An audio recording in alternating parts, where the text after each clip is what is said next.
Remembering two teenagers killed in a car crash over the weekend, the message from one of their families on the tragedy.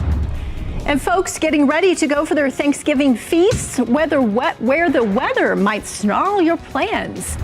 And one of the world's most iconic dance groups has ties right here in Utah. Hear from two Rockettes as they gear up for the holiday season. Live and streaming, this is KSL Today. Good morning, everyone. Thanks so much for being with us on this Monday morning for KSL News Now. I'm Lori Pritchard. We're going to get to all those stories in just a bit. But first, Deja Brown is watching our traffic. We're not quite hitting the Thanksgiving travel rush yet. No, not yet. Let's hope we don't. Right. I know. Matt Johnson, though, everyone's looking at the weather right now. Yes, everybody tracking it. And that first half of the week is looking fantastic travel-wise, folks. This morning, you do deal with a little bit of fog, namely Logan, Marriott Slaterville, out towards Santa Quin, even the Mills area, which is just north of Scipio. So some spotty areas of fog across northern Utah. Heads up, you'll notice this in Cache Valley. We've actually seen a little bit of improvement in visibility out there. Temperature, 32 in Logan, 34 in Salt Lake, clouds up above. It is a cold morning. 36 in Moab and 41 in St. George. More sunshine expected the further south you go for today. Now, your hourly forecast reveals a 35 at 7 a.m. There's going to be some clouds out there and, of course, patchy areas of fog around the perimeter of the Great Salt Lake and Utah Lake. 41 at 10 a.m., 47 by the lunch hour. We'll likely see some windows of sunshine through mid-morning, but afternoon the clouds thicken up. And we're looking at a cold high today, Deja, at about 49 degrees. Matt, thank you so much. Like Matt just mentioned, we're dealing with some visibility issues in the Santa Quin area. This is I-15 at Main Street. Take a look at your screen. We are definitely dealing with some reduced visibility out there. So, of course, our best advice is going to be mindful of your headlights, increase your following distance, and give yourself some extra time as you're heading out the door. Even difficult to see some of these drivers here that are entering the on-ramp. So you want to keep that in mind as you're starting that morning drive. Taking a look at I-15 in Salt Lake County, no major issues near 1100 South as you travel downtown. And thankfully, no major issues on our I-15 arteries as far as accidents are concerned. Now, just within the last few minutes, we just got reports of an accident over in Park City. I'm going to find that for you and give you the details coming up in just a bit. All right, Deja, thank you. A fatal crash over the weekend in Cache County claimed the lives of two teenagers. One of them, a young hockey player from Hiram. Her teammates and even rivals mourning her death this morning.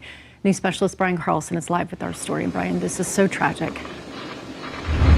Yeah, that it is there, Lori. And she was a young athlete who really made an impression on people. Now, you had so many people obviously worried and mourning about her death here, and we know that we don't have the details on everyone involved in this crash, but young athletes from across the state are mourning her death. Now, we know those two athletes who are the two teenagers who were killed.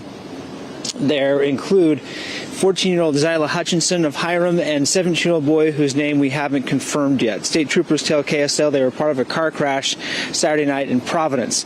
A Toyota Corolla with 5 people inside somehow lost control on State Route 165 and crossed into oncoming traffic, hit a minivan head-on and rolled. 3 people inside that Corolla were ejected. Hutchinson later died at the hospital.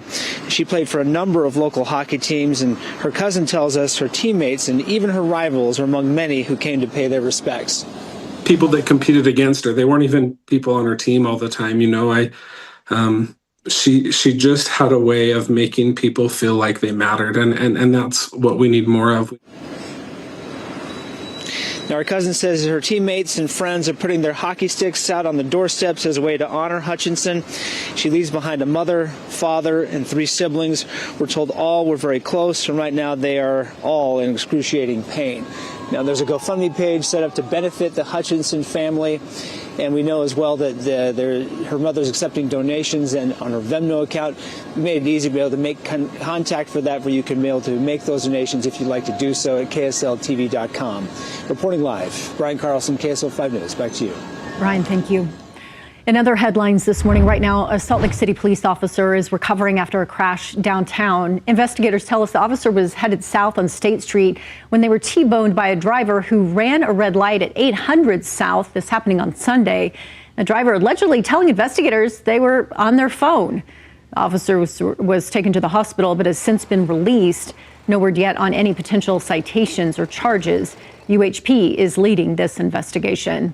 And we have new information this morning about a different fatal crash that happened Sunday afternoon in Provo. According to the Provo Police Department, it happened near 1980 North and State Street. Investigators say a 72-year-old man was crossing the street on a mobility scooter when he was hit by a vehicle. They say he was not in a crosswalk or at an intersection at the time. The man was taken to a local hospital where he died from his injuries. Investigators say that driver is cooperating.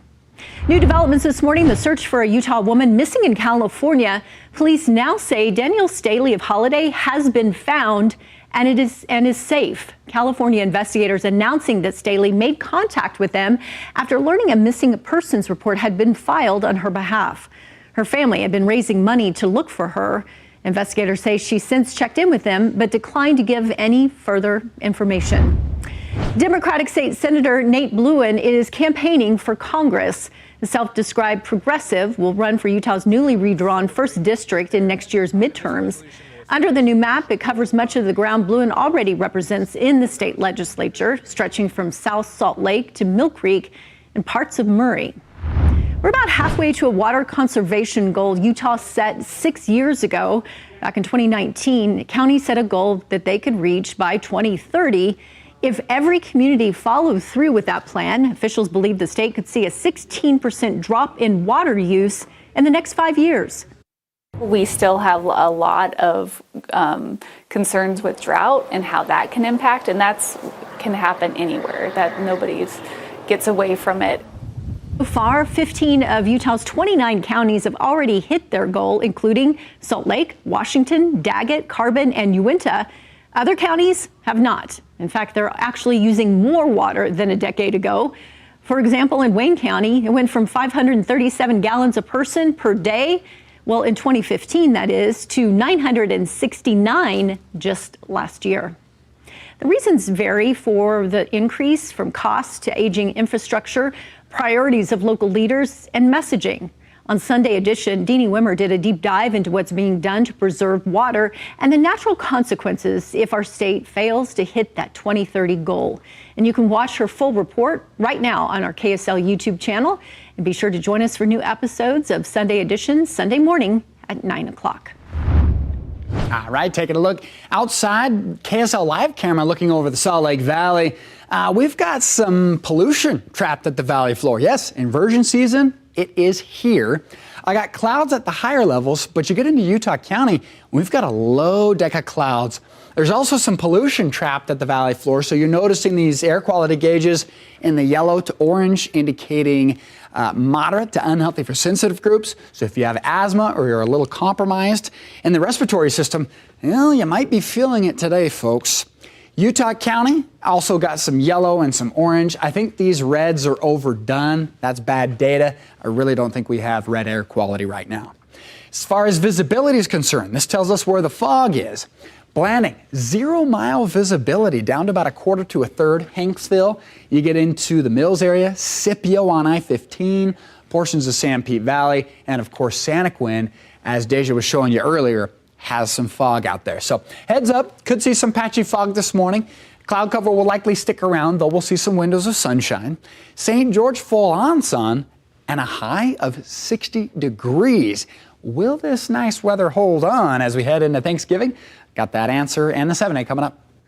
Matt, thanks so much. Let's get you out the door. As you're waking up, excuse me, I have a little cough here. We are dealing with a crash westbound along US 40 as you make that exit to Park City. It is blocking your right shoulder and emergency crews are on the scene. It looks as though the tow truck is en route as well. Thankfully not impacting the main span of your lanes and still looking good as you travel through downtown Salt Lake City near 11th South. So let's get to the map and talk about that crash over in the Park City area. It's so new that it hasn't even popped up on the map just yet. So thankfully not seeing any major impacts on your roadways. Your 215 interchanges are moving up to speed, but we are seeing a little bit of congestion on the westbound southbound as you make your approach to the I-80 interchange. And then of course, as you travel I-15 near North Beck Street on the southbound side. Now, haven't seen reports of any accidents here, but just that normal slowing as we're starting that morning drive, Lori. All right, Deja, thank you.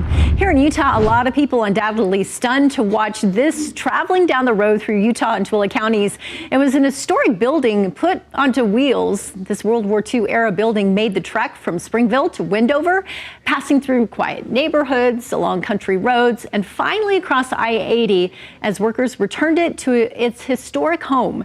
It was being used by the Clyde companies when a new owner decided to return it. This is actually only one of two buildings that the company is returning to Wendover. The other will be hitting the road in December. One of the historic bars damaged in a fire in Salt Lake City this summer, now planning to reopen in January. The three restaurants were severely damaged after a fire broke out in London Bell and then spread to Whiskey Street. While the neighboring White Horse did not catch fire, smoke and water destroyed nearly everything inside. Because there was no structural damage, owners are hoping to reopen White Horse around the 21st of January. A story a bit different here for Whiskey Street and London Bell, which were destroyed by that fire. Whiskey Street will need to be rebuilt from the ground up, but the owners say the historic structure of the building survived. They're hoping it will be up and running by this time next year. And owners of the London Bell say investigators released the building just last week, and they are getting started with insurance. They don't believe that the restaurant will be able to reopen before 2027. The fifth temple in South America for the Church of Jesus Christ of Latter-day Saints is now open. Elder Ulysses Suarez offered gratitude as he dedicated the newest temple in Argentina. Elder Suarez says he is grateful for the saints in the area who will attend this temple. This year marks the 100th anniversary of the dedication of the South America for missionary work. He says Sunday services were part of that commemoration. And to Brussels now, where Elder Jack N. Gerard of the church's Europe Central area presided over the groundbreaking for a new temple there. This will be the first temple built in Belgium. The temple will be built inside an existing building, and it will include a meeting house for Sunday services. Construction on that temple is set to begin early next year. The weekend marked the very first for Utah's ski season. Visitors to Brian Head Resort were the first in the state to hit the slopes over the season. The resort now open daily through May. Solitude and Snowbird hoping to open next, with dates set for this Thursday, which of course is Thanksgiving. We've already seen some delays in these resorts opening, so we're going to have to wait and see if they'll be able to spend Turkey Day on this slope. So we're hoping that is the case, and we are going to get snow. We need a first snowpack too, Matt. Yeah, we can't seem to buy a snowflake right now in northern Utah. So hoping to change that this weekend. I'll show you what we've got, what we're up against for the drive home from Grandma's house after Thanksgiving in just a moment. Right now, though, how about these small clouds? 1, 2, and 3 of them. And they're actually releasing ice crystals. That's what you're seeing here, this wispiness here. That's actually ice crystals falling out of these clouds. They're what we call precipitating, right? They're dropping out these ice crystals, but it's really isolated, just these 3 clouds. But plenty of snow on the ground up in the Pine Valley Mountains, running about 150 to almost 200% of normal for snowpack at the moment. Looking over the Wasatch Mountains, it's not great.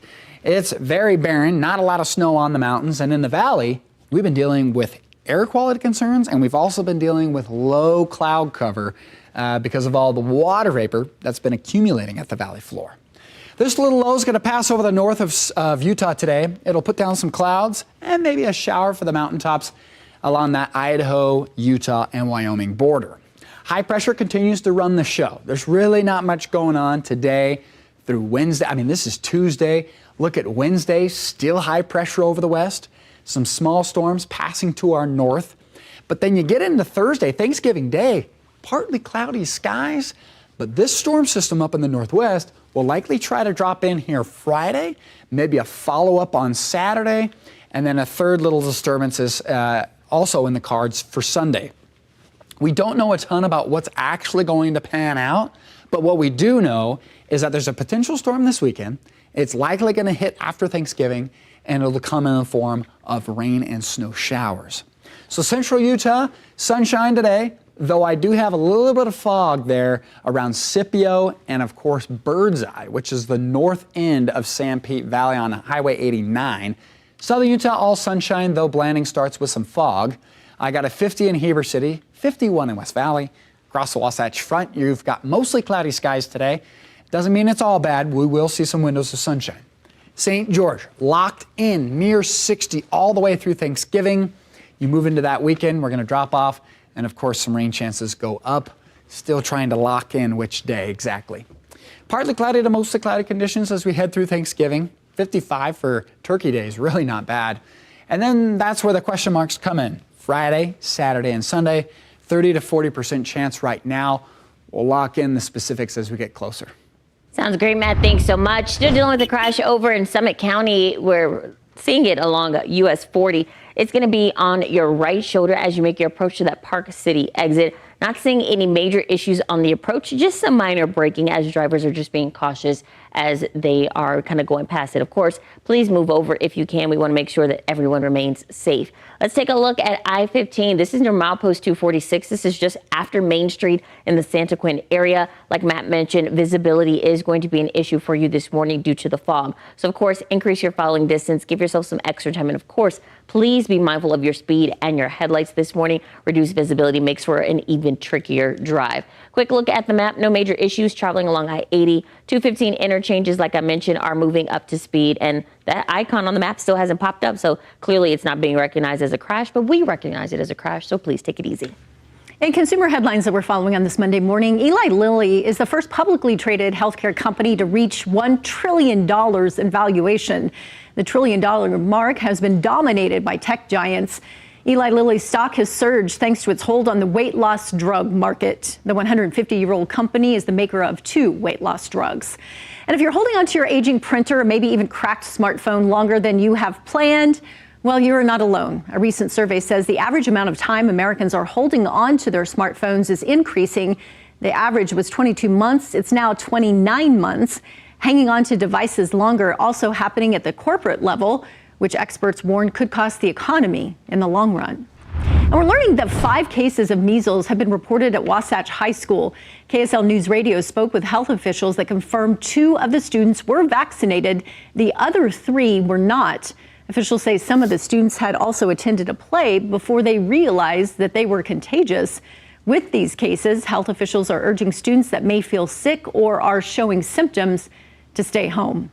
President Trump could unveil a plan to address rising health care costs as soon as today. That's according to 3 people familiar with the matter.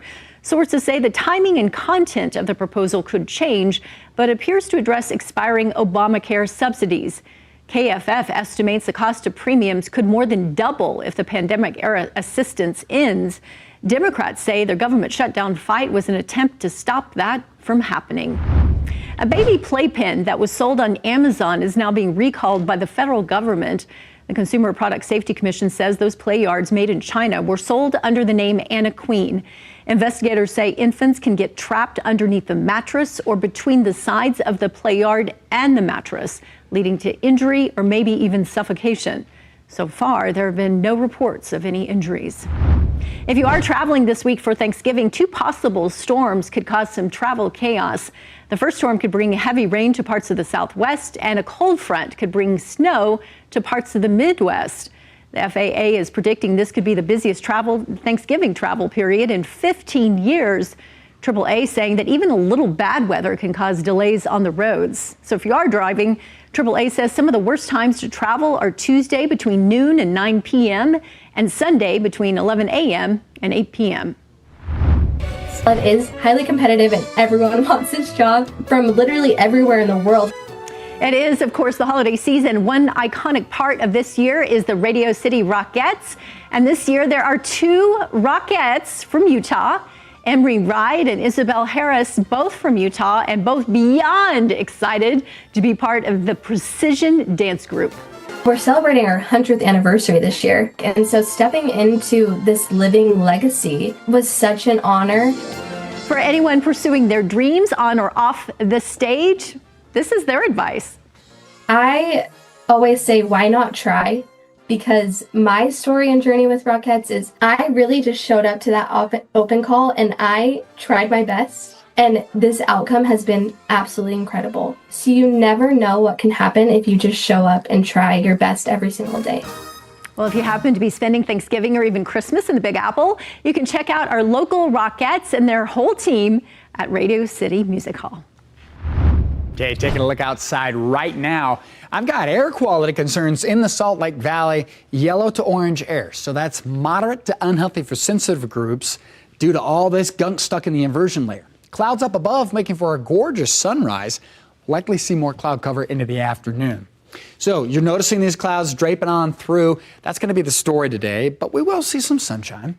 Temperatures, cold start today. 30s, low 30s. 31 in Price, 32 in Moab. Cedar City's got 30 and 41 in St. George.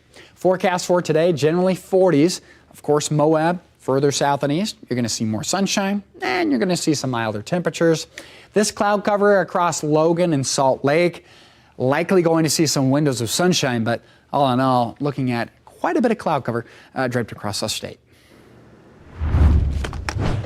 Matt, thanks so much. As you're waking up and heading out the door, we are dealing with some issues on our roadways. Just within the last few minutes, this icon has finally popped up. We're dealing with a crash on the westbound side of US 40 as you're traveling to Park City and starting to see some congestion building out there, so you definitely want to take it easy. It remains off to the right shoulder, but still give yourself some extra time and a little grace as you're hitting the roads. Now let's take a quick look at the map. Just within the last few minutes, we got reports of an accident in the West Jordan area. This is going to be southbound along Redwood Road at 72nd South in West Jordan. Going to give you a live look at that coming up in just a little bit, but that is the only other accident that we're seeing. Now, we did see some congestion southbound on the westbound of I-215 near 7 South. That's due to some ongoing construction in those southbound lanes, but it has dissipated. I-15 remains relatively quiet coming in from Davis County as well as in Utah County, but visibility is an issue in Santaquin. So we'll take a look at some of that fog. We'll also take a look at that crash over in West Jordan coming up in just a bit. Well, if you need a soda fix this morning, you can stop by the newly opened Fizz Drinks in the Harriman area to help celebrate the opening on Saturday. Leo the Lion, the mascot of Real Salt Lake, helped take orders and serve free drinks. The franchisee, Joe Walker, says that he's committed to creating a workplace where everyone has opportunities. Walker's already hired employees with disabilities at the Harriman store. He says he plans to make inclusive hiring a cornerstone of his business. A cool moment here before Saturday night's Mammoth game at the Delta Center as part of the NHL's Hockey Fights Cancer Night. This young fan, who's receiving treatment at the Huntsman Cancer Institute, invited out to center ice for the ceremonial puck drop with team captain Clayton Keller. The Mammoth would go on to defeat the Rangers 3-2. Utah State University's women's volleyball team, now the undefeated champions of the Mountain West Conference. They won all 18 games this season. The Aggies took their last victory Saturday with a win against the University of Nevada with a score of 3-0. The school's athletic department says this is only the second time in the program's history that they've been undefeated in conference play. The last time, 1979. This is also only the 8th time Utah State has gone undefeated in conference play in any sport. We'll take a look at this. New additions here to the Loveland Living Planet Aquarium in Draper. The 4 Gentoo penguin chicks, they have hatched over the summer, and they now have names. The 2 boys, Bodie and Stanley. The 2 girls, Lumi and Isla. Aquarium visitors can now see all 4 chicks swimming alongside the rest of the penguin colony. I'm taking a live look to downtown Salt Lake City on this Monday. Thanks so much for being with us here. A gorgeous shot as the sun comes up. Have a great day, everyone.